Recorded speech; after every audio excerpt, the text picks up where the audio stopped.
วันที่23ธันวาคม2025ห้องการกระทรวงศึกษาธิการและกีฬาแจ้งมายังพนักงานนักศึกษาทราบว่ารัฐบาลสหพันธ์รัสเซียแจ้งให้ทุนการศึกษาแก่พนักงานและนักศึกษาลาวทั่วไปที่มีความสนใจอยากไปศึกษาต่อในระดับปริญญาเอกปริญญาโทและปริญญาตรีหลักสูตรการเรียนเป็นภาษารัสเซีย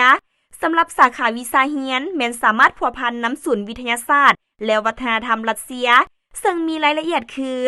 เงื่อนไขผู้สมัคร 1. ต้องเป็นคนลาวถือสัญชาติลาวสุขภาพทางกายและจิตใจแข็งแรงดีกวด HIV ไวรัสตับ B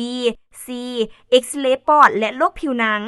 2. บ่จำกัดอายุสำหรับปริญญาเอกปริญญาโทและปริญญาตรี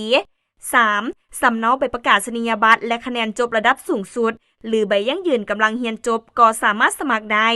4. สำเนาพาสปอร์ตอย่างต่ำต้องให้เหลือ 3-5 ปี 5. รูปถ่ายขนาด 3x4 นโยบายที่จะได้รับยกเว้นค่าเรียนสำหรับค่าเดินทางไปกลับระหว่างประเทศค่าหอพักค่ากินอยู่ค่าประกันสุขภาพแม่นนักศึกษารับผิดชอบเองวิธีสมัครผ่านศูนย์วิทยาศาสตร์และวัฒนธรรมเงื่อนไขรายละเอียดเพิ่มเติมเสนอให้พัวพันที่ศูนย์ดังกล่าวหรือเบอร์โทรศัพท์020-5202-4881 020-5202-4881 ปิดรับเอกสารวันที่15 มกราคม 2026